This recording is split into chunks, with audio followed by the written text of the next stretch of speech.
પ્રસ્તુત છે 23 ફેબ્રુઆરી 2026નું current affairs, જે વિપુલ સર દ્વારા તૈયાર કરવામાં આવ્યું છે. તો ચાલો આજના સવાલોની સફર શરૂ કરીએ. પહેલો સવાલ ટેકનોલોજીની દુનિયામાંથી. પ્રશ્ન 1. હાલમાં ગ્લોબલ એઆઈ બ્રેન રેસ 2026માં ભારતને કયો સ્થાન પ્રાપ્ત થયો છે? તમારા વિકલ્પો છે એ ચોથો, બી છઠ્ઠો, સી આઠમો કે પછી ડી 10મો. અને સાચો જવાબ છે બી છઠ્ઠો. ચાલો આના વિશે થોડું ઊંડાણમાં સમજીએ. આ રેન્કિંગ ફક્ત એક નંબર નથી, પણ કોઈપણ દેશની એઆઈ એટલે કે આર્ટિફિશિયલ ઇન્ટેલિજન્સની તાકાત બતાવે છે, જેમાં સંશોધન, વિકાસ અને શાસન જેવા મુદ્દાઓ જોવામાં આવે છે. આ લિસ્ટમાં અમેરિકા, યુએસએ 82ના સ્કોર સાથે સૌથી આગળ છે અને ચીન બીજા નંબરે છે. આપણું ભારત 32ના સ્કોર સાથે છઠ્ઠા સ્થાને છે, જે ખરેખર એક મજબૂત પોઝિશન છે. અને હા, એક ખાસ વાત, આ રેન્કિંગમાં ઇનોવેશન અને ઇન્ફ્રાસ્ટ્રક્ચર ખૂબ જ મહત્વનો ભાગ ભજવે છે. સૌથી સારી વાત એ છે કે ભારત એઆઈ ગવર્નન્સમાં બહુ ઝડપથી આગળ વધી રહ્યું છે. સારું, હવે આપણે આંતરરાષ્ટ્રીય સંબંધો અને દરિયાઈ સુરક્ષા તરફ આગળ વધીએ. પ્રશ્ન 2. તાજેતરમાં ઇન્ડિયન ઓશન નેવલ સિમ્પોઝિયમ IONSના અધ્યક્ષ તરીકે કયા દેશની નિમણૂક કરવામાં આવી છે? શું તે એ શ્રીલંકા છે, બી ઓસ્ટ્રેલિયા, સી ભારત કે પછી ડી ફ્રાન્સ? અને સાચો જવાબ છે સી ભારત. આ આપણા દેશ માટે ખરેખર એક ગૌરવની ક્ષણ છે, કારણ કે ભારત બીજી વખત IOSનું નેતૃત્વ કરી રહ્યું છે. આ પહેલાં 2008થી 2010માં અધ્યક્ષ હતું. આ વર્ષે 9મો કોન્ક્લેવ 20 ફેબ્રુઆરી 2026ના રોજ વિશાખાપટ્ટનમ ખાતે યોજાયું હતું. તમને ખબર છે આ સંગઠન કેટલું મોટું છે? એમાં 25 સભ્યો અને 9 નિરીક્ષકો મળીને કુલ 34 દેશો સામેલ છે. અને એક નવું અપડેટ, ફિલિપાઇન્સ હવે નવા નિરીક્ષક તરીકે જોડાયું છે. અને હા, એ તો આપણે જાણીએ છીએ કે હિન્દ મહાસાગર દુનિયાનો ત્રીજો સૌથી મોટો મહાસાગર છે. ચાલો હવે પર્યાવરણ અને વન્યજીવન સાથે જોડાયેલા એક ચિંતાજનક વિષય પર વાત કરીએ. પ્રશ્ન 3. ઓસ્ટ્રેલિયામાં H5N1 એવિયન ઇન્ફ્લુએન્ઝા એટલે કે બર્ડ ફ્લૂથી સંક્રમિત થનારી પ્રથમ પક્ષી પ્રજાતિ કઈ બની છે? ઓપ્શન્સ છે એ એમ્પરર પેંગ્વિન, બી જેન્ટુ પેંગ્વિન, સી કિંગ પેંગ્વિન અને ડી એડેલી પેંગ્વિન. સાચો જવાબ છે બી જેન્ટુ પેંગ્વિન. આ એક ખરેખર દુઃખદ સમાચાર છે. ઓસ્ટ્રેલિયામાં જેન્ટુ પેંગ્વિન H5N1 વાયરસનો શિકાર બનનારી પહેલી પક્ષી પ્રજાતિ છે. હવે પરીક્ષા માટે એક ખૂબ જ મહત્વની વાત યાદ રાખજો. બર્ડ ફ્લૂ એ H5N1 સ્ટ્રેન છે, જ્યારે સ્વાઇન ફ્લૂ એ H1N1 સ્ટ્રેન છે. આ નાનો તફાવત તમને માર્ક્સ અપાવી શકે છે. અને જનરલ નોલેજ માટે ઓસ્ટ્રેલિયાની રાજધાની કેનબેરા છે. ચાલો હવે સંસ્કૃતિ અને ભાષાના મહત્વની વાત કરીએ. પ્રશ્ન 4. આંતરરાષ્ટ્રીય માતૃભાષા દિવસ ક્યારે ઉજવવામાં આવે છે? તમારા વિકલ્પો છે એ 20 ફેબ્રુઆરી, બી 21 ફેબ્રુઆરી, સી 22 ફેબ્રુઆરી કે પછી ડી 24 ફેબ્રુઆરી. સાચો જવાબ છે બી 21 ફેબ્રુઆરી. આ દિવસની શરૂઆત યુનેસ્કો દ્વારા 1999માં કરવામાં આવી હતી, જેથી દુનિયાભરની ભાષાઓ અને સાંસ્કૃતિક વિવિધતાને પ્રોત્સાહન મળે. અને વર્ષ 2026 માટેની થીમ પણ બહુ જ સરસ છે, મલ્ટીલિંગ્યુઅલ એજ્યુકેશન પર યુવા અવાજ. હવે ભારતીય ભાષાઓ વિશે થોડાક રસપ્રદ તથ્યો જાણી લઈએ. આપણા બંધારણની 8મી અનુસૂચિમાં કુલ 22 ભાષાઓ છે.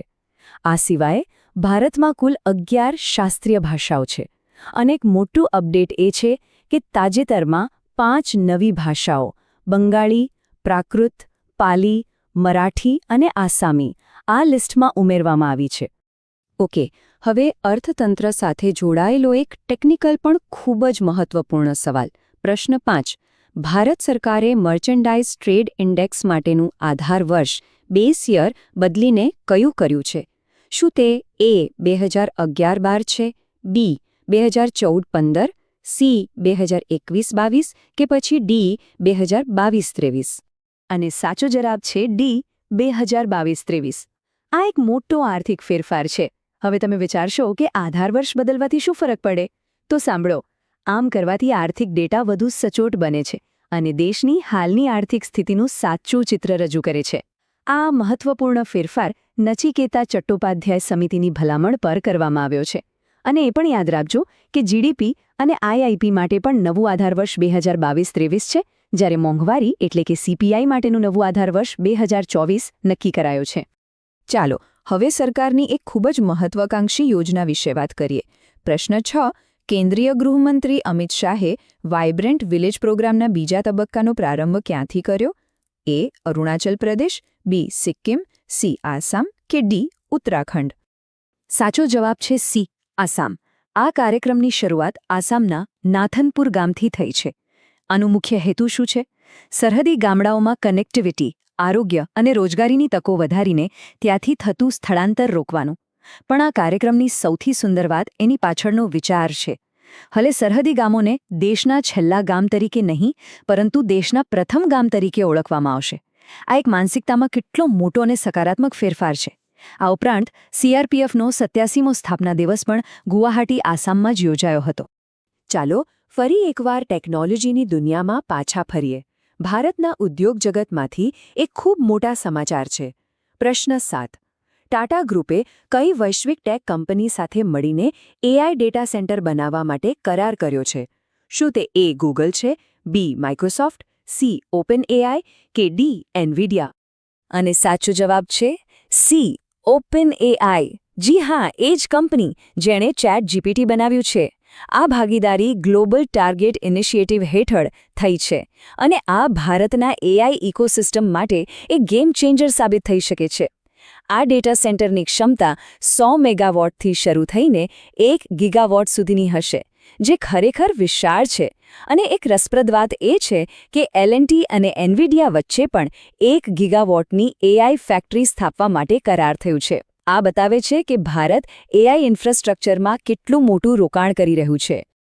હવે ઇન્ફ્રાસ્ટ્રક્ચર અને પરિવહન ક્ષેત્રના એક મહત્વપૂર્ણ વિકાસ પર ધ્યાન આપીએ. પ્રશ્ન 9.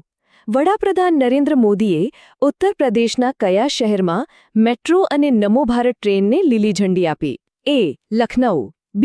કાનપુર, C. મેરઠ કે D. વારાણસી?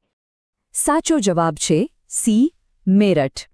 આ પ્રોજેક્ટ RRTS એટલે કે રિજનલ રેપિડ ટ્રાન્ઝિટ સિસ્ટમના દિલ્હી-મેરઠ કોરિડોરનો એક મહત્વપૂર્ણ ભાગ છે. અને આ કોઈ સામાન્ય ટ્રેન નથી. નમો ભારત ટ્રેન 160 કિલોમીટર પ્રતિ કલાકની ઝડપે દોડનારી ભારતની સૌથી ઝડપી ટ્રેન છે. આ ઉપરાંત ઉત્તર પ્રદેશ માટે બીજા પણ સારા સમાચાર છે. ગ્રેટર નોઈડામાં the India chip private limited નામના સેમિકન્ડક્ટર પ્લાન્ટનું પણ ઉદ્ઘાટન થયું છે. અને હવે આજના કરંટ અફેર્સનો અંતિમ સવાલ, જે આપણા સૌના સ્વાસ્થ્ય ક્ષેત્ર સાથે સંબંધિત છે. પ્રશ્ન 10. કેન્દ્રીય સ્વાસ્થ્ય મંત્રી JP નડ્ડાએ ટેટનસ અને ડિપ્થેરિયા TD રસીનો શુભારંભ ક્યાંથી કર્યો? A. Shimla, B. Solan કસોલી, C. મંડી કે D. ધર્મશાલા? સાચો જવાબ છે B. સોલન કસોલી, હિમાચલ પ્રદેશ. આ નવી રસી ટેટનસ અને ડિપ્થેરિયા જેવા ગંભીર રોગો સામે રક્ષણ આપશે અને જૂની DP રસીનું સ્થાન લેશે. એક મહત્વપૂર્ણ વાત, ટેટનસને લોકજો એટલે કે જબડું જકડાઈ જવું અથવા ધનુર્વા તરીકે પણ ઓળખવામાં આવે છે, જે ખૂબ જ જીવલેણ છે. જ્યારે ડિપ્થેરિયા એ શ્વસનતંત્રને અસર કરતો એક બેક્ટેરિયલ રોગ છે. તો આ સાથે જ આજની આપણી આ માહિતીસભર સફર અહીં સમાપ્ત થાય છે.